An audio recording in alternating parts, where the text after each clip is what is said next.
இந்த ம். திராவிட பாரம்பரியம், திராவிட குடும்பம்னு சொல்ற அந்த கூமுட்டத்தனத்துக்கு பின்னாடி இருக்கிற அறிவியல் நான் சொல்ல வரேன்.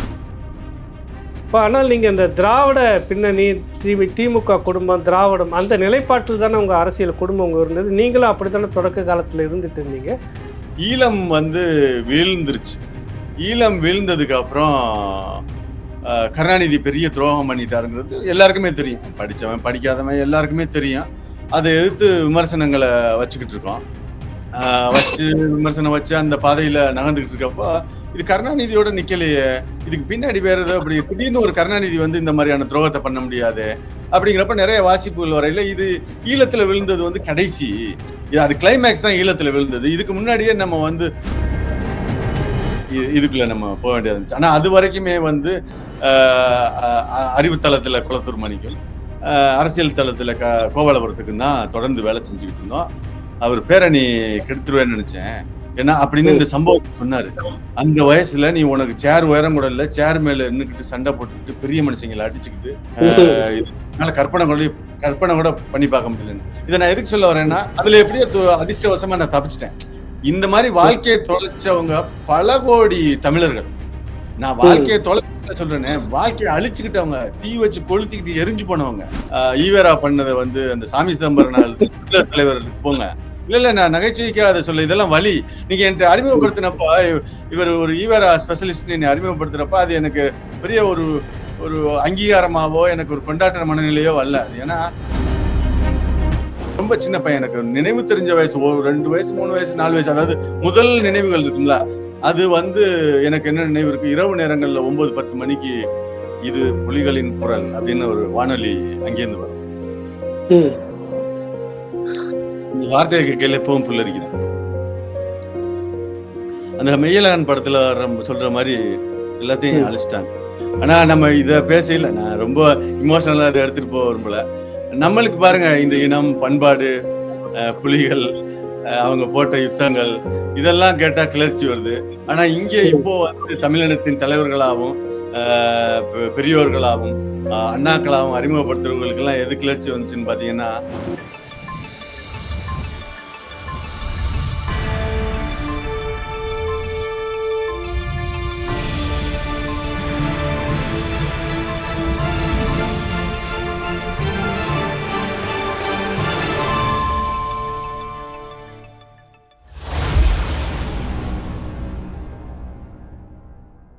ராவண பார்வையாளர்கள், தமிழ் உறவுகள் மற்ற ராவண நல விரும்பிகளுக்கு வணக்கம்.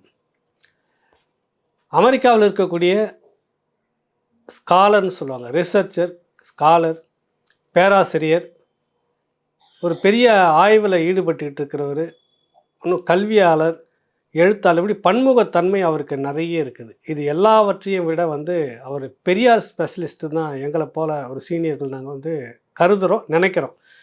கூப்பிடுறதும் அப்படி தான் கூப்பிடுறோம். ஏன்னா இந்த பெரியாரை பற்றி தெல்ல தெளிவாக, நுணுக்கமாக நிறைய நேரங்களாக அவர் விமர்சன கருத்து வைக்கும்போது எங்களை போன்றவர்களுக்கு ஒரு வியப்பு இருக்கும். எந்த அளவுக்கு அவர் ஆழ்ந்து படித்திருக்கிறார் அதில் அப்படின்னு சொல்லிட்டுன்னு. அதனால் இந்த நிகழ்ச்சிக்கு பேரே ஆப்ரேஷன் பெரியார், கிருஷ்ணா முத்து குமரப். இல்லை என்னன்னா, பெரியாரை பற்றி ஒரு பெரிய சர்ச்சை பரவலாக அவதூறுகளாகவும் இங்கொன்றும் அங்கொன்றும் தெளித்தது போலவும், இப்படியாக இருக்காது அப்படியாக இருக்காதுன்ற மாதிரியும் நிறைய விமர்சனங்கள் நம்ம பார்த்துக்கிட்டு இருக்கிறோம். இதில் இவரை பேட்டி எடுக்காமல், அல்ல இவர்கிட்ட இந்த கலந்துரையாடல் செய்யாமல் இந்த நிகழ்வு ஒரு முற்றுப்புள்ளியை பெறாது அப்படின்றது என்னுடைய கணிப்பாக இருந்தது. இந்த தலைமுறை இளைஞர்களில் பார்த்தீங்கன்னா, எங்களுக்கு அடுத்து இந்த தலைமுறைகளில் தமிழ் தேசிய தளத்தில் குறிப்பாக அந்த பெரியாரை மிக ஆழ்ந்து படித்து எது சரி தவறு அப்படின்னு சரியான கண்ணோட்டத்தில் பார்க்கக்கூடிய ஒருவரில் மிக முக்கியமானவர், முதன்மையானவர் இந்த கிருஷ்ணா முத்துகிருஷ்ணன். அவர்கிட்ட நம்ம தொடர்ந்து உரையாடுவோம். இந்த இப்போ சர்ச்சைகள் தொடர்ச்சியாக இந்த பெரியார் என்பதை பற்றி முதலும் கடைசியுமாக அடியும் ஆழமுமாக இந்த விவாதம் இருக்க வேண்டும் என்ற நோக்கத்தோடு அவர்கிட்ட நம்ம தொடர்பு கொள்கிறோம். வணக்கம் கிருஷ்ணா. வணக்கம். வணக்கம் ஐயா, ரொம்ப நன்றி. ரொம்ப நாள் கழிச்சு நான் மீண்டும் ராவணாவில், உங்களுக்கு நினைவு இருக்கான்னு தெரியல, ஒரு 4-5 ஆண்டுகளுக்கு முன்னாடி ராவணா அப்போதான் பட்டிங் ஸ்டேஜில் இருக்கிறப்போ நம்ம ஒரு நிகழ்வு, இது கிட்டத்தட்ட திராவிடம் தொடர்பா அப்போ ஒரு நிகழ்வுல வெளியில சர்வதேச தளத்தில் இருக்கவங்க எல்லாரையும் ஒருங்கிணைச்சு ஒரு இன்டர்வியூ எடுத்தீங்க. அதில் நான் கலந்துக்கிட்டேன். அதுக்கப்புறம் நாட்கள் கழிச்சு நம்ம சந்திக்கிறோம். ஆமா, ஆமா. ஆமா. இப்ப ஒரு குறிப்பாக ஒரு பெரிய ஆய்வாளராக, கல்லூரியில பேராசிரியராக, ஒரு தனித்தன்மையோடு இருக்கிறீங்க இன்னைக்கு. அதிலயும் குறிப்பா அந்த பெரியாரை பற்றி ஆழ்ந்த வாசிப்பு அப்படின்ற ஒரு பெரிய அனுபவம் உங்ககிட்ட இருக்கு. அதனால உங்ககிட்டயே அந்த கேள்விய வந்து வைக்கிறேன். நம்ம எங்கேருந்து தொடங்கலாம்? இந்த பேட்டிய எங்கேருந்து இன்னைக்கு இன்றைய தேவைக்கு எங்கேருந்து நம்ம தொடங்கலாம்? அப்படின்ற ஒரு கேள்விய உங்ககிட்டேருந்தே வைக்கலாம். இப்ப எங்க இருக்கிறீங்க? என்ன செய்றீங்க? உங்க அந்த ஆய்வ பத்தி என்ன தெரிஞ்சுக்கலாம்? அது ஒரு அறிமுகம் மாரி பேசிட்டு அப்புறமா நிகழ்ச்சிக்குள்ள போலாங்களா? சரி, நிச்சயமா. ஏன்னா, ஏன்னா திராவிடம் பத்தி, ஈவேரா பத்தி நம்ம ஒரு ஒரு விமர்சனம் வைக்கையில, அந்த விமர்சனத்துக்கு பதில் சொல்லாம, நம்ம பின்னணிய தேடுவாங்க. நம்மள ஏதாவது அவதூறு செய்வாங்க. அதனால என்னைய அறிமுகப்படுத்திக்கிறது, நான் வேற எங்கேருந்து வரல. இந்த கூட்டத்திலேருந்து வந்தவன் தான் அப்படிங்கிறத காட்டுறதுக்காகவாச்சும் நம்ம பின்னணிய பேசணும். அது நீங்க சரியா தான் ஆரம்பிச்சிருக்கீங்க. அம் சரி. இப்ப ஆய்வுன்னு எடுத்துக்கிட்டா, நான் இப்ப ரஷ்யால நான் ஒரு பெரிய ஒரு இன்டர்நேஷனல் ப்ராஜெக்ட்ல இருந்தேன். அது வந்து தேசியவாதம் பத்தி. அதாவது தேசியத்த வந்து அது ஒரு மேற்கத்திய சூழல்ல இந்த முதலாளித்துவ நியோ லிபரல் செட்டிங்ல வந்து தேசியவாதத்த அவங்க ஒரு அச்சுறுத்தலா பார்ப்பாங்க. அதுக்கு வேற வேற காரணங்கள் இருக்கு. அத நம்ம இன்னொரு தலைப்புல டிஸ்கஸ் பண்ணுவோம். அதனால ம். தேசியம்ங்கிறது வந்து ஒரு சும்மா ஒரு கற்பனையான பொலிட்டிக்கல் கன்ஸ்ட்ரக்ட் அப்படிம்பாங்க. அது கற்பனையான அரசியல் இது கட்டமைப்பு. அது அப்படி ஆக்சுவலா எதுவும் கிடையாது. இது நாமளே உருவாக்கிக்கிட்டதுன்னுவாங்க. ம். அது அப்படி கிடையாது. எப்படி ஒரு அம்மா, அப்பாவோட நம்மளுக்கு ஒரு பற்று இருக்கோ, எப்படி நம்ம குடும்பத்தின் மீது ஒரு பற்று இருக்கோ, எப்படி நம்மை சார்ந்தவர்கள், உறவுகளோட ஒரு பற்றுங்கிறது சும்மா வார்த்தையில பற்று இல்ல. நீங்க ஒரு அம்மா, அப்பாவ, ஒரு குழந்தைய, உங்க குடும்பத்த, உங்களை சூ உங்கள சூழ்ந்து இருக்கிற உறவுகள பத்தியான சிந்தனைகள், பேச்சுக்கள், அதெல்லாம் வர்றப்போ பிரெயின்ல வந்து ஆக்சிடோசின், டோபமைன் இப்படியான மூலக்கூறுகள் வந்து சுரக்கும். அதே அதே மாதிரியான பிரெயின் மெக்கானிசம் வந்து ஒரு தேசிய இனத்துக்குள்ள, ஒரு சமூகத்துக்குள்ள நம்ம அளவலாவுறப்ப, அதை பத்தியான சிந்தனை வர்றப்ப, அல்ல அந்த சமூகம் வந்து பாதிக்கப்படுறப்ப, அல்ல அந்த சமூகத்தை முன்னேற்றணும்னு நினைக்கிறப்போ, இதே மெக்கானிசம் வந்து ஆக்டிவேட் ஆகுது. அதனால இது வந்து பொலிட்டிக்கல் கன்ஸ்ட்ரக்ட் இல்ல, இது very much of biological construct அப்படிங்கிறதுல தான் நான் ஒர்க் பண்ணேன். ரஷ்யாவுல ரஷ்யால ரஷ்யாவுல. ஆமா. அதுவும் அப்புறம் ம். இந்த மீடியா பொலிட்டிக்கல் கண்டிஷனிங்னு மீடியா எப்படி மக்கள வந்து அந்த அ மக்கள எப்படி கண்டிஷன் பண்ணுது? மக்கள எப்படி தான் திணிக்கிறத வந்து அவங்களுக்கு அது திணிக்கிறா திணிக்கிறாங்கன்னு கூட தெரியாம எப்படி பை பண்ண வைக்குது, வாங்க வைக்குது அப்படிங்க. இப்ப நம்ம ஊர்ல எல்லாம் நடக்கிறது தான். அத பத்தி 2 ப்ராஜெக்ட்ல நான் ஒர்க் பண்ணேன். அப்புறம் வார் ம். ஸ்டார்ட் ஆச்சு. இந்த இந்த சூழல்ல இப்போ நான் அமெரிக்கா வந்துட்டேன். நான் கார்னகி மெலன்ல ஸ்பெஷல் ஃபேக்கல்டியா இருக்கேன். ம். பென்சில்வேனியா. ஆம், இதுதான் இப்போதைக்கு என்னோட ஆய்வு. இப்ப இருக்கிறது நான் ஒரு டிசீஸ் மாடல்ல ஒர்க் பண்ணிட்டு இருக்கேன். பட் அந்த பழைய ப்ராஜெக்ட் வந்து கன்டின்யூ ஆகிட்டே இருக்கு. ம். இது இப்போதைய என்னுடைய ஆய்வு பின்னணி. பட் நீங்க சரி. உங்க குடும்ப பின்னணி என்ன ஊரு நீங்க? எங்கருந்து இங்க வந்திருக்கீங்க? எனக்கு ஊரு வந்து புதுக்கோட்டை. உங்களுக்கு தெரியும். ம். நெறைய தோழர்களுக்கு தெரியும். நான் புதுக்கோட்டை இயல்பா வந்து கொஞ்சம் மேபி நான் மிகைப்படுத்தி பார்க்கிறேன்னா என்னன்னு தெரியல. பட் இயல்பா புதுக்கோட்டை வந்து கொஞ்சம் மற்ற இடங்களோட கூடுதலான ஒரு புரட்சிகர சிந்தனை உள்ள மண். அது காலனி ஆதிக்கத்துக்கு கீழ இல்லாம மன்னராட்சி காலத்துல இருந்து அப்படி இருக்கிறா? இல்ல வேற என்ன சூழ்நிலை? இல்ல டெல்டா பகுதிகள்ல இருக்கிறதும், அங்கேருந்து ஈழத்தோட கடல் பகுதி வந்து 16, 18 கிலோமீட்டர் தான் நெனைக்கிறேன். அதனாலயான்னு ம். தெரியல. தொடர்ந்து பாத்தீங்கன்னா, புதுக்கோட்டை வந்து எப்பவுமே உங்களுக்கே தெரியும். நெறைய தோழர்கள் வந்து தமிழ் தேசிய மீட்சிப் படை உருவானது புதுக்கோட்டை பகுதியில. ஐயா ம். வீரப்பனாரோட இருந்த தோழர்கள் முத்துக்குமாரா இருக்கட்டும், சத்யாவா இருக்கட்டும், மணிகண்டனா இருக்கட்டும், எல்லாருமே அந்த முதல் அண்ணன் அணைக்கரை மாறனை தவிர மத்த எல்லாருமே புதுக்கோட்டையில இருந்து வந்தவங்க. அப்புறம் அவர் ஐயா உங்க நண்பர் மதிவாணன் ஐயா எல்லாருமே புதுக்கோட்டை பகுதி. அதனால ம். இயல்பாவே புதுக்கோட்டையிலுக்கு அந்த அந்த ஒரு தன்மை இருக்குன்னு நினைக்கிறேன். அதிலே வளர்ந்தது. அப்புறம் எல்லாருக்கும் போல எல்லாருக்கும் போல எங்களுக்கு மூத்தவர்கள் எல்லாருக்கும் போல நான் நம்ம குடும்பமும் இந்த திராவிட பின்னணியில இருந்த குடும்பம். இந்த திராவிட பின்னணிங்கிறத நான் எக்ஸ்பிளைன் பண்ணணும் இந்த இடத்துல. நான் இத முடிச்சுட்டு வர்றேன். அது இருந்ததுனால அப்புறம் அப்பா வந்து சரி. வங்கி அ மார்க்சிஸ்ட் கட்சியோட தொழிற்சங்கமான வங்கி அலுவலர் அ அ சம்மேளனத்துல வந்து மாவட்ட இணை செயலாளரா இருந்தாங்க. ஸோ இந்த ம். மாதிரியான பின்னணி இருந்ததுனால, அரசியல் எப்பவுமே வீட்ல அங்க இங்க பேசிக்கிட்டே இருந்தது. அது சின்ன வயசுல இருந்தே அந்த எம்ஜிஆர் எதிர்ப்பு, ஜெயலலிதா எதிர்ப்பு, பிராமண எதிர்ப்புன்னு வீட்டுக்குள்ள எதையாவது பேசிக்கிட்டே இருக்கிறதுனால நம்மள்ட்ட அது ஊறி போச்சு. இந்த இடத்துல தான் நான் சொல்றது, இந்த திராவிட பின்னணி, திராவிட பாரம்பரியம்னு அது அப்படி ஒண்ணும் கிடையாது. அது என்னன்னா, கான்ராட் லாரன்ஸ் ஒரு ஒரு ஒரு நோபல் பரிசு பெற்ற விஞ்ஞானி, அது ஒரு முக்கியமான ஆய்வு. அதுக்காக அந்த இடத்துல அதை நான் கான்டெக்சுவலைஸ் பண்ண விரும்புறேன். அவர் ஒரு நோபல் பரிசு வாங்கியிருப்பாரு. எதுக்குன்னா, இருந்து நம்ம லேர்ன் பண்றது, நம்ம கத்துக்கிற விஷயங்கள் பல விதமா கத்துக்கிறோம். சோசியல் லேர்னிங்னு இருக்கு, படிச்சு கத்துக்கிறது, அப்புறம் அப்புறம் சில இது குழந்தை பருவத்துல இருந்தே நம்ம கத்துக்குவோம், நம்மள அறியாமே கத்துக்குவோம். அதுக்கு இம்பிரிண்டிங்னு பேரு. இந்த திராவிட பாரம்பரியம், திராவிட குடும்பம் சொல்ற அந்த கூமுட்டத்தனத்துக்கு பின்னாடி இருக்கிற அறிவியல் நான் சொல்ல வரேன். அந்த கான்ராட் லாரன்ஸ் என்ன பண்ணாரு, அந்த வாத்து முட்டையை எடுத்து வச்சு பொரிச்சார். வாத்து முட்டையை எடுத்து வச்சு பொரிச்சுட்டு, அந்த வாத்து குஞ்சுகளுக்கு முதல் நாள்ல இருந்து வாத்துக்கிட்ட வச்சு பொரிக்காம ஒரு அவன்ல வச்சு பொரிச்சுட்டு, அந்த வாத்து குஞ்சுகளுக்கு இவரை மட்டும்தான் தெரியும். பிறந்ததுல இருந்து இவரை மட்டும்தான் தெரியும். அந்த குஞ்சுகள் என்ன நினைச்சு, இவர் தான் அப்பான்னு நினைச்சுக்கிட்டு, அம்மான்னு நினைச்சுக்கிட்டு, இவர் எங்கேயோ போனாலும் இவர் பின்னாடி வரிசையா வரும். இவர் ஆத்துக்கு போனாலும், காட்டுக்கு போனாலும், வீட்டுக்கு போனாலும், சாப்பிட போனாலும், எங்கே போனாலும் பின்னாடியே வரும். அது மாதிரி நம்ம மூத்தவர்கள் அந்த காலத்துல அவர்களுக்கு வழங்கப்பட்ட வாய்ப்பு, கல்வி அறிவு எல்லாமே குறைவா இருந்ததுனால அவங்க இதுதான் ஏதோ பெரிய முற்போக்கு கருத்தியல், இதுதான் ஏதோ புரட்சிகர சிந்தனை, 5000 வருஷம் 10,000 வருஷம் ஒரு சமூகம் எதிர்த்து நின்று இந்த இதெல்லாம் தாண்டி வந்திருக்குன்னா அதுக்கு இயல்பா எல்லாமே இருந்திருக்கும். இல்லாட்டி எல்லாம் நீடிச்சு இருந்திருக்க முடியாது. இடதுசாரி சிந்தனைங்கிறதே அப்படிதான். அதெல்லாம் அவங்க விட்டுட்டு இந்த மாதிரியான ஆட்களை பின்பற்றிட்டு அதை நம்ம கிட்டையும் திரிச்சு விட்டதுனால நம்ம அதை நினைச்சுக்கிறோம், அது ஏதோ பெரிய பாரம்பரியம் பின்னணி. அப்படிலாம் ஒண்ணும் கிடையாது. அப்பா அம்மா ஒரு கூமுட்டத்தனமா இருந்தாங்க. நம்ம முந்தைய சந்ததி அதை தெரிஞ்சுக்க வாய்ப்பு இல்லாம போச்சு. ஏன்னா நம்மளோட இடங்களை எல்லாத்தையும் தான் அவங்க ஆக்கிரமிச்சுக்கிட்டாங்கல்ல. நம்ம கல்வி நிறுவனங்களா இருக்கட்டும், நம்மளுடைய சித்தாந்தங்களா இருக்கட்டும், நம்மளுடைய பண்பாடுத்தலங்கள் எல்லாத்தையும் இவங்க ஆக்கிரமிச்சுக்கிட்டதுனால அவங்களுக்கு அந்த ஒரு வாய்ப்பு வரல. அதே நம்ம பின்பற்றிட்டோம். பட் நம்மளுக்கு காலப்போக்குல நம்மளுக்கு ஒரு வழி வர்றப்போ, ஈழம் மாதிரியான வழி அல்லது நிறைய கல்வி வர்றப்போ இதெல்லாம் ஃப்ராடு பித்தலாட்டம் தெரிஞ்சிச்சு. அது மட்டும் இல்லாம நம்ம சொன்ன மாதிரி அந்த டெல்டா பகுதி, கடற்கரை பகுதி தொடர்ந்து ஈழத்துக்கு, அதாவது போருக்கு முன்னாடி, அதாவது புலிகள் கோலோச்சி இருக்கிற காலங்கள்ல தொடர்ந்து சப்ளை போயிட்டே இருக்கும்.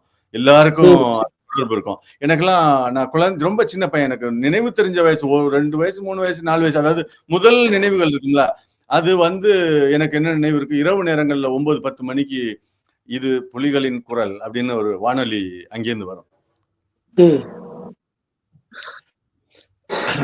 இந்த வார்த்தையை கேட்கல எப்பவும் புல்லரிக்குது. அந்த மெய்யழகன் படத்துல சொல்ற மாதிரி எல்லாத்தையும் அழிச்சிட்டாங்க. இதெல்லாம் தான் அது நம்மளுக்குள்ளே ஊறி போயிருந்து இந்த இனத்துக்காகவும் இந்த சமூகத்துக்காகவும் இந்த பண்பாட்டுக்காகவும் நிக்கணுங்கிற ஒரு உத்வேகத்தை கொடுத்துச்சு. ஆனா நம்ம இதை பேசல, நான் ரொம்ப இமோஷனலா அதை எடுத்துட்டு போக விரும்பல, யதார்த்தத்தோட எடுத்துட்டு போகணும்னு நினைக்கிறேன். அதுக்கு ஒரு ஒப்பீட்டுக்கு ஒண்ணு சொல்லலாம். இப்ப நமக்கெல்லாம் அந்த ஈழம் வலி தாங்க முடியாம பல பேர் ஈயானாங்க. அதாவது உடலை தீக்கி தின்ன கொடுக்குறதுங்கிறது உலகத்தின் அதி உன்னதமான ஒரு காமிகாசே பிஹேவியர்னுவாங்க சயின்ஸ்ல. அந்த மாதிரி இருக்கு. எனக்கு இன்னுமே இது புலிகளின் குரல்ங்கிறது என்னை இப்பவும் புல்லரிக்க வைக்கும். அந்த வாய்ஸ் ஆஃப் டைகர்ஸ் ஒரு ரேடியோ வானொலி அந்த கடற்கரை பகுதியெல்லாம் எங்களுக்கு கேட்கும். அங்க நடக்கிற நிகழ்வுகள் எல்லாம் எல்லா வீட்டுக்கும் தெரியும். ஆனா நம்ம பண்பாடு, நம்ம பண்பாட்டு விளிமியங்கள், பறையடிக்கிறது, ஜல்லிக்கட்டு, இதெல்லாமே நம்மளுக்கு ஒரு கிளர்ச்சி ஊற்றக்கூடிய விஷயங்களா இருக்கு. ஆனா இந்த கூட்டம் இங்க நாங்க தான் உங்களுக்கு நாகரிகம் கற்றுக் கொடுத்தோம், நாங்க தான் உங்களுக்கு டவுசர் போட்டு கொடுத்தோம், நாங்க தான் உங்களுக்கு ஆனாவண்ணா சொல்லி கொடுக்குறோங்கிற கூட்டம் இருக்குல்ல, இந்த கூட்டத்துக்கு எது கிளர்ச்சி ஆகுதுன்னு பாத்தீங்கன்னா, ஒரு ஒரு நடிகைக்காக பால்டாயில குடிக்கிறது, ஸ்ரீரெட்டி, அப்புறம் அதுக்கு முன்னாடி அவருக்கு முன்னவர் பாத்திமா பாபு, அவர் பெரியவருக்கு ஒரு வெக்கம் இல்லாம ஒரு பெரிய அரங்கம் தமிழ்நாடே கூடியிருக்கு.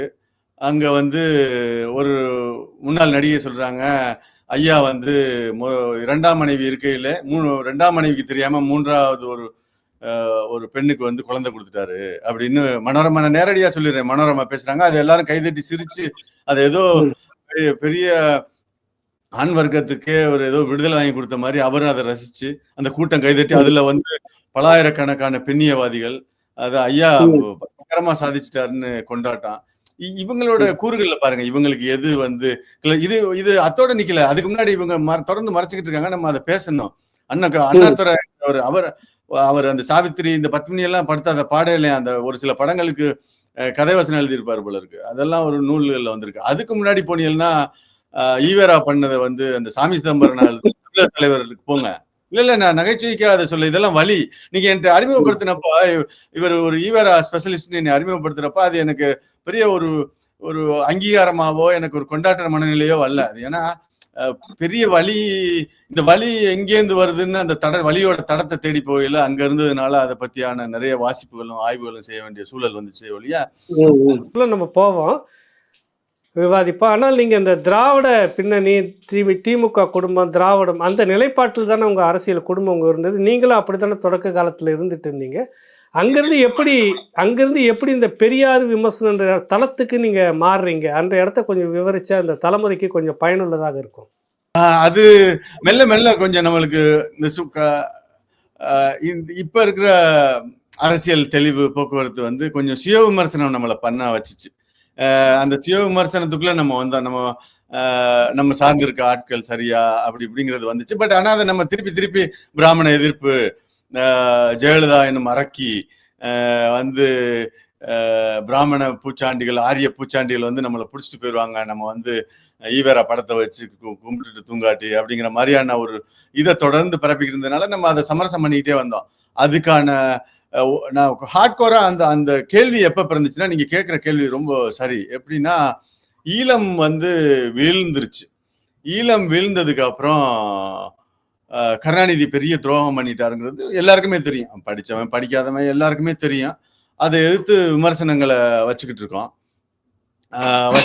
விமர்சனம் வச்சு அந்த பாதையில நகர்ந்துகிட்டு இருக்கப்போ இது கருணாநிதியோட நிக்கலையே, இதுக்கு பின்னாடி வேற ஏதோ அப்படி திடீர்னு ஒரு கருணாநிதி வந்து இந்த மாதிரியான துரோகத்தை பண்ண முடியாது அப்படிங்கிறப்ப நிறைய வாசிப்புகள் வரையில இது ஈழத்துல விழுந்தது வந்து கடைசி, அது கிளைமேக்ஸ் தான் ஈழத்துல விழுந்தது. இதுக்கு முன்னாடியே நம்ம வந்து வலு இல்லாம இருந்திருக்கிறோம், எப்படி எல்லாம் வலு இல்லாம போறோம் அப்படின்னு வாசிக்கிறப்போ நம்ம எல்லைகள் சுருங்கி இருக்கு தமிழ்நாட்டுல. நாம தமிழினம்ங்கிற அந்த அந்த சமூக பிரச்சனை மக்கள்கிட்ட இல்லாம போயிருக்கு. இப்படி எல்லாத்தையும் வாசிக்கிறப்போ இந்த கொஞ்சம் விமர்சனங்கள் வந்துச்சு. அப்போ அதை தேடி போறப்போ குறிப்பிட்ட சில விஷயங்களை நான் சொல்ல விரும்புறேன், சுவாரஸ்யமான விஷயங்களை சொல்ல விரும்புறேன். அப்பெல்லாம் நான் வந்து இன்னும் சின்ன பையன் தானே, அப்பதான் கல்லூரி, அதாவது பிஹெச்டிக்குள்ள நுழைஞ்சிருக்கேன்னு நினைக்கிறேன். இல்ல, அந்த 2009க்கு முன்பாக நீங்க எப்படி இருந்தீங்க? அந்த கிருஷ்ணா எப்படி? அப்போ வந்து நிச்சயமா திராவிட போர்வாளா, ஒரு குளத்தூர் மணியோட ஒரு சோல்ஜரா, அதை சொல்ல வாங்க. அந்த நிலைப்பாட்டுல அங்க என்ன செய்தீங்க, என்ன பண்ணீங்கிறது தானே தெளிவா இருக்கும். சொல்லுங்க. அப்போ அதாவது இந்த நான் சொன்ன மாதிரி அந்த அப்பா அம்மா தாத்தாக்கள் சுற்றம் சுருத்தெல்லாம் வந்து திராவிட பின்னணியில இருந்ததுனால வீட்டுல நேரம் கதைகள் ஓடுனதுனால தேர்தலில் போய் வேலை செய்யறது, நோட்டீஸ் ஓட்டுறது. நான் என்னோட முதல் கள்ள ஓட்டு புதுக்கோட்டை அதாவது திராவிடம் வந்து அந்த முற்போக்கு இந்த ஒரு முற்போக்கு, இந்த மாவட்டத்துல எந்த சாதி சமூகம் வந்து பிரதான சாதி ஆதிக்க சாதியா இருக்கோ அவங்க தான் மாவட்ட செயலாளர், அமைச்சர் எல்லாமே இருப்பாங்க. நான் அப்படி ஒரு பின்னணியில இருக்கிறதுனால அரசு பெரியண்ணன் அரசு அவர் தான் அங்க மாவட்ட செயலாளர். அவரு அண்ணனோட ஓட்டு தான் என்னோட முதல் கள்ள ஓட்டு. அவரே மாவட்ட செயலாளர், எனக்கு வயசு 16 வயசு. அவரோட அண்ணனோட ஓட்டை நான் முதல் கள்ள ஓட்டா போடுறேன், என்னோட முதல் கள்ள ஓட்டு. ரெண்டாவது கள்ள ஓட்டு பாருங்க, இப்ப இருக்காருல அன்பில் மகேஷ், அவங்க சித்தப்பா அன்பில் பெரியசாமின்னு. அன்பில் பொய்யாமொழி இறந்து இடைத்தேர்தல் நடக்குது திருச்சியில, திருச்சி புதுக்கோட்டை தான். அதனால அங்க மன்னார்புரத்துல போயிட்டு அன்பில் பெரியசாமிக்கு கள்ள ஓட்டு. சோ இந்த மாதிரி கள்ள ஓட்டு போடுறப்ப ரெண்டாவது இன்னொரு விஷயம் நடக்கும். நம்ம இருக்கிற பகுதியில அதிமுகவுலயோ அல்லது மற்ற கட்சிகள்லயோ பெரிய தலைவர்கள் இருப்பாங்க, அவங்களுக்கு நம்மள பர்சனலாவே தெரியும்.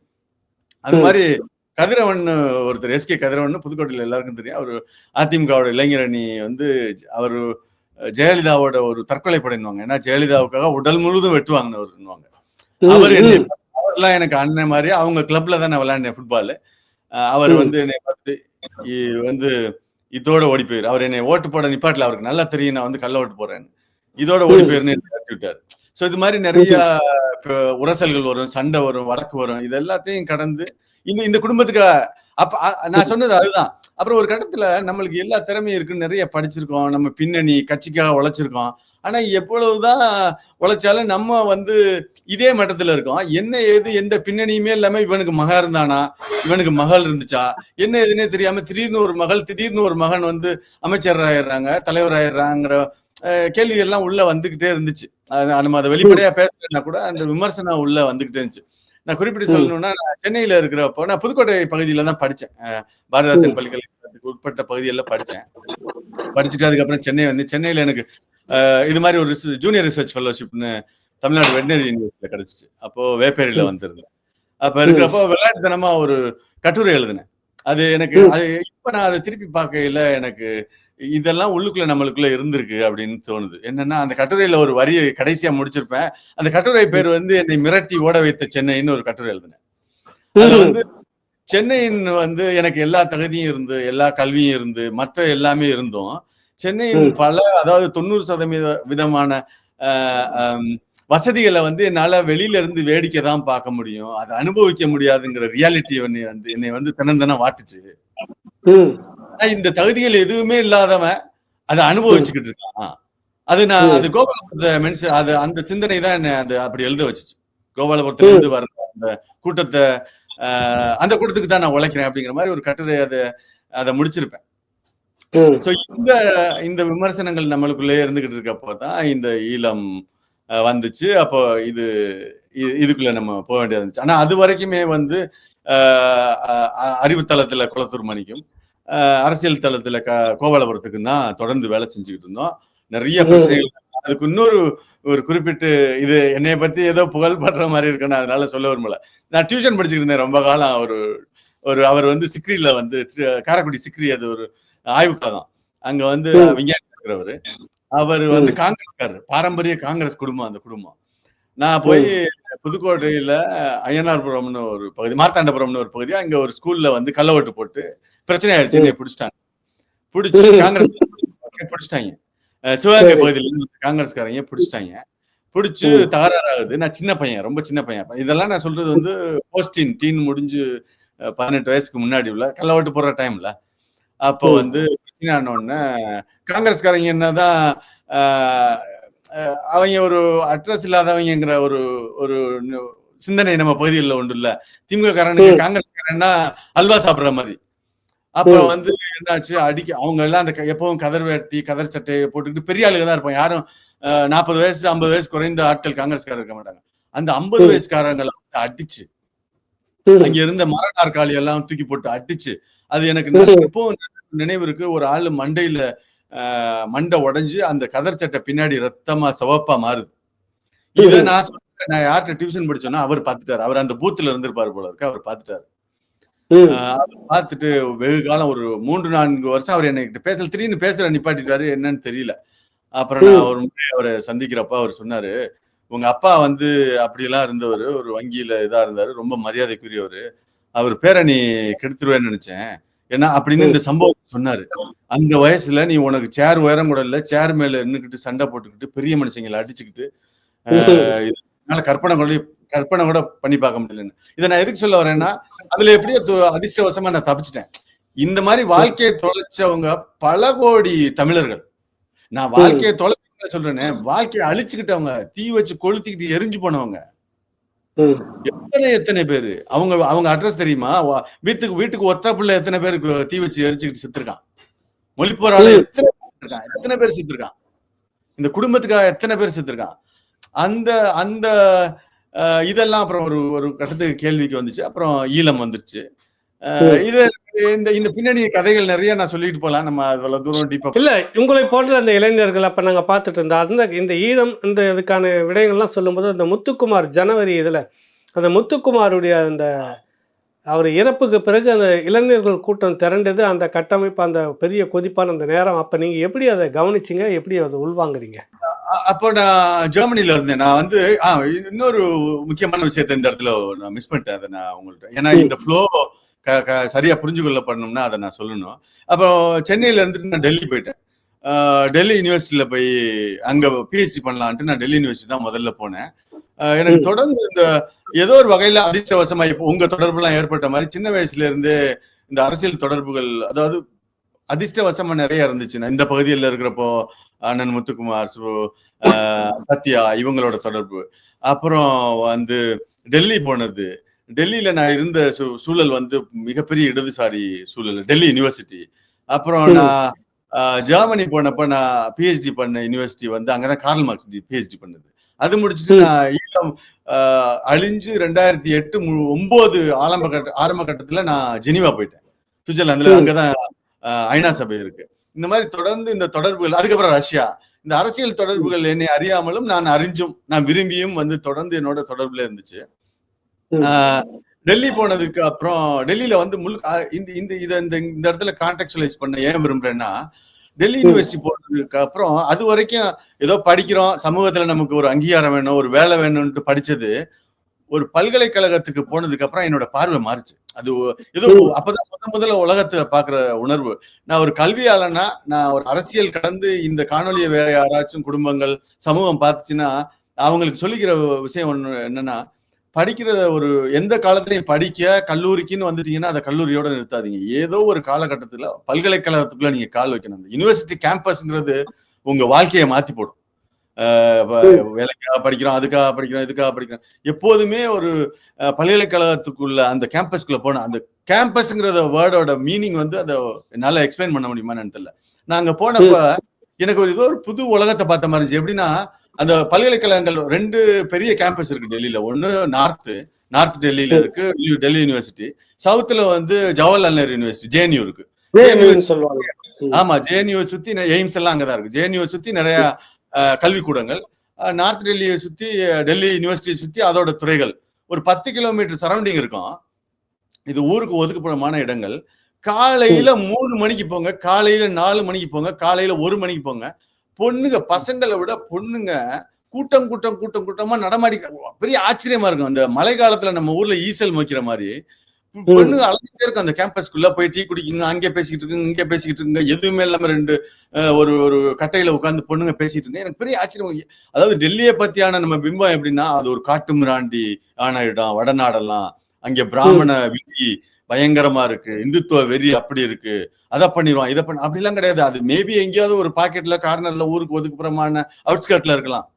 ஆனா யூனிவர்சிட்டி கேம்பஸ்ல அது இந்துத்துவ, அங்கே பிஜேபியோட அந்த ஜேஎம்எம் அவங்களோட ஒரு மாணவ அமைப்பு இருக்கு, அதுவா இருக்கட்டும், இடதுசாரிகளோட அமைப்பா இருக்கு, என்சிஏயா இருக்கட்டும், எதுவா இருந்தாலும் அங்க ஒரு பயங்கரமான சுதந்திரம் இருக்கு.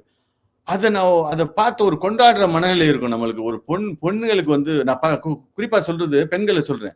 இவ்வளவு சுதந்திரமும் இவ்வளவு இதுவுமா இருக்கு. அதுகளோட பார்வை பறந்து உலகம் விரிஞ்சு அந்த மாதிரியான ஒரு சூழலை அந்த பல்கலைக்கழகம் கொடுக்கும். இப்ப இதை சொல்ல வந்தேன்னா, இப்படி இருக்கப்பட வேண்டிய ஒரு பல்கலைக்கழக வளாகம், அதாவது இளைஞர்களுக்கும் அந்த காலகட்டத்துல அந்த ஒரு கல்யாணம் அதுக்குள்ள நுழையிறதுக்கு முன்னாடி ஒரு கோயிலா இருக்க வேண்டிய ஒரு இடத்துக்குள்ள திருடங்க வந்து அதோட காம்பவுண்டுக்குள்ள ஓட்டையை போட்டுக்கிட்டு உள்ள போயிட்டு அங்கே ஒரு 6 மணிக்கு 7 மணிக்கு ஒரு பொண்ணு நடமாட முடியாத அளவுக்கு ஒரு சூழ்நிலையை உருவாக்குறாங்கன்னா, இவங்க கட்டமைச்சிருக்கிற சமூகம் எப்படி, இவங்க கட்டமைச்சிருக்கிற பண்பாடு எப்படி, இவங்க சொல்லி கொடுக்குற கருத்தியல்கள் எப்படின்னு நினைச்சு பார்க்க முடியலன்னு பாருங்களேன். இங்க நடந்ததை சொல்றீங்க, சென்னையில நடந்ததை சொல்றீங்க. கான்டெக்சுவலைஸ் பண்ண விரும்புறேன். நம்ம வந்து எல்லா விதத்திலையும் தெற்கத்தியர்கள், குறிப்பா தமிழர்கள் வந்து கல்வியில வந்து ரொம்ப அட்வான்ஸா இருந்தவங்க. டெல்லிக்காரன், வடநாட்டுக்காரன்ல இப்பதான் நம்மளை ரீச் பண்ணி வந்துகிட்டு இருக்கான். அங்க இருக்கிற பல்கலைக்கழக சூழலையும் இங்க இருக்கிற பல்கலைக்கழக சூழலையும் எடுத்து பாருங்க. இவன் இந்த கட்சிக்காரன் மட்டும்தான் அதை பண்ண முடியும், வேற எவனாலையும். அதாவது அதிமுக அல்லது மற்ற கட்சிக்காரன் ஒரு பாலியல் சிக்கல்கள், அந்த பிரச்சனை எல்லாம், அந்த பொள்ளாச்சி எல்லாம் நடந்துச்சு. அது எங்க நடக்கும்னா, அவனோட பவுண்டரிக்குள்ள அவனை நோக்கி யாராச்சும் வர்றப்ப ஒரு யாரோ வந்து சிக்கையில அதை பண்ணுவான். ஆனா ஒரு பல்கலைக்கழக வளாகத்துக்குள்ள போயிட்டு வேற ஒரு ரவுடி பையன், ஒரு கொள்ளக்காரன் கூட இதை பண்ண மாட்டான். ஏன்னா பல்கலைக்கழக வளாகத்தை அவனுக்கு சம்பந்தம் இல்லாத ஒன்னா பார்ப்பான், அதுக்குள்ள நுழையவே மாட்டான். இந்த கட்சிக்காரன் மட்டும்தான், இந்த கட்சிக்காரன் அல்லது இந்த கட்சியில இல்லாம இந்த சிந்தனை உள்ளவன் இதை உடைச்சிட்டு உள்ள போவான். உடைச்சிட்டு உள்ள போய் இந்த வேலைகளை எல்லாம் பண்ணக்கூடிய தன்மை உள்ளவன். அதனாலதான் இதை உள்ள தைரியமா போயிட்டு அந்த கட்சியோட தொடர்பு வச்சுக்கிட்டு போயிட்டு இதை பண்ணி ஒரு பெண்ணோட வாழ்க்கையை சீரழிச்சிருக்கான். ஆனா இந்த மாதிரியான குற்றவாளிகள் வந்து நிச்சயமா இது முதல் தரமா இருக்காது. நிச்சயமா அதை யாருமே பேச மாட்டாங்க. ஒரு ஒரு ஒரு இளைஞனா இல்ல உண்மைதான். முதல் தரமா இருக்காது. இது தொடர்ச்சியா செய்துகிட்டு ஒரு ராக்கெட் மாரி நடந்திருக்கும் அப்படின்றது தான் எல்லாரும் பேசக்கூடிய விஷயமா இருக்கு. இது மாதிரி என்னுடைய வாழ்க்கையில நான் தொடர்ச்சியா திராவிடம் ஏற்படுத்த அழிவை நான் அனுபவபூர்வமா அனுபவிச்சுக்கிட்டே வந்தவன். இப்பவும் அவங்க கிட்ட இருக்கும். தளபதி அண்ணாட்ட கேட்டீங்கன்னா, டிசிசி கிட்ட கேட்டீங்கன்னா அந்த காணொலியில் இருக்கும். என்னுடைய காணொலியில நான் பேச அதாவது விமர்சனங்கள் துவங்கிட்டா கூட சுய விமர்சனம் வந்துருச்சுன்னா கூட நான் வெளியில அதை பெருசா வெளிப்படையா காட்டிக்கலைங்கிறதுக்கு சொல்ல வரேன். நான் என்னுடைய பேச்சை வந்து தமிழ்நாட்டிலிருந்து பெரியாரின் பேரன் வந்திருக்கிறேன்னு தான் என்னுடைய பேச்ச ஆரம்பிச்சேன். அந்த பேச்சு இன்னும் அவங்க கிட்ட இருக்கும். நிச்சயமா அந்த ஆவணத்தை நீங்க வாங்கிப்பாங்க. திருமுருகனை நம்ம அந்த வயசுல ஒரு தலைவர், அது திருமுருகனுக்கு சில வேலைகள்லாம் செஞ்சிருக்கோம். மேற்பதனில இருந்தவங்க எல்லாம் நண்பர்கள். ஏன்னா இனிமே அரசியல் வந்து அரசியல் தலைவர்களை வச்சு போக கூடாது, அறிவுத்தளத்துல இருந்து போகணும்னு நினைச்சு திருமுருகன் அப்போ ஒரு ஏத்துக்கிட்ட மனப்பான்மை. அவன் ஒரு திருட்டு நோக்கத்தோட அதே கூட்டத்துல இருந்து வந்திருக்கான்னு எனக்கு அப்ப தெரியாது, யாருக்கும் தெரியாது. பெரிய கட்டுரைகள் இந்த எனக்குன்னு திறந்த கிருஷ்ணாவுக்கு திறந்த மடல்னு நீங்க வந்து முதிர்ச்சி இல்லாம இப்படி எழுதியிருக்க கூடாது. இது என்னங்க ரொம்ப எதையோ எழுதணும், பொண்ணுகளை பத்தி எழுதணும், நடிகைகளை பத்தி எழுதணும், அந்த வயசுக்கு பண்ணது தானே. அது மாதிரி இதையும் எழுதணும். எல்லா தலைவர்களும் தமிழ்நாட்டுல இருக்க தலைவர்கள் எல்லாம் தெலுங்கு பின்னணி கொண்டவர்களா இருக்காங்கிறதுக்காக ஒரு நகைச்சுவைக்காக எழுதினது. அவ்வளவு புரிதல்லாம் அப்ப இல்ல. அப்படின்னு ஒரு கட்டுரை எழுதினாப்ல. கட்டுரை எழுதின உடனே அந்த கட்டுரை எனக்கு உடன்பாடு இல்லை. ஏன்னா அந்த கட்டுரையில இருந்ததெல்லாம் சப்பையான காரணங்கள். நான் அந்த கட்டுரைக்கு எதிர்கட்டுரை எழுதிட்டேன். எதிர்கட்டுரை எழுதினோடனே என்னோட கூட இருந்தவன் எல்லாம், நாமெல்லாம் சேர்ந்துக்கிட்டு ஈழம்னு கை உயர்த்தி போராடினவன் எல்லாம் என்ன பண்றான், என்னுடைய சாதியை கண்டுபிடிக்கிறான், என்னுடைய பின்னணியை கண்டுபிடிக்கிறான். மாற்று பெயர்கள்ல, வேற்று பெயர்கள்ல, போலி பெயர்கள்ல வந்து என்னுடைய குடும்பத்தை என்னை இழிவு செஞ்சு எழுதுறான். இவன் வந்து அந்த சாதி வரியன், இவன் வந்து அப்படி, இவன் வந்து இப்படி. இது எனக்கு தெரியும். ஏன்னா அந்த கூட்டத்துக்குள்ள இருந்ததுனால இது திராவிட விமர்சனம்னு எனக்கு தெரியும். இங்கே பரவாயில்ல, ரஷ்ய வானொலி மூலமா வந்து அந்த செய்தி வெளியில வருது. வந்த உடனே இப்போ கருணாநிதி போயிட்டு முதுகுத்தண்டோட ஆபரேஷன் படுத்துக்கிட்டார்ல, ஈழ இனப்படுகொலை நடக்கிறப்ப அதே மாதிரி முடியல படுத்துக்கிட்டு அறிக்கை மட்டும் வருது. 2 அறிக்கை வருது. 2 அறிக்கையிலையும் போராட்டக்காரர்களை நேரடியா கூட்டம் அந்த அறிக்கையை போய் வாசிக்கணும். எல்லா தமிழ் இளைஞர்களும் அதை போய் வாசிக்கணும். அதுல வந்து போராட்டக்காரர்களை குற்றம் சொல்றாரு. இது வந்து இவங்க காலிப்பயலுங்கிறாரு. எம்எல் அமைப்புகளை, புரட்சிகர மார்க்சிய லெனின் அமைப்புகளை வந்து, கம்யூனிஸ்ட் அமைப்புகளை வந்து இப்போ இவங்க வந்து காலி கூட்டம், இவங்களை தடை செய்யணும், கம்யூனிஸ்ட் கட்சியை தடை செய்யணுங்கிறார். கூலி உயர்ந்தா எப்படி விலைவாசி உயர்ந்துரும், அதனால கூலி எல்லாம் முதலாளிகள் உயர்த்த மாட்டாங்க,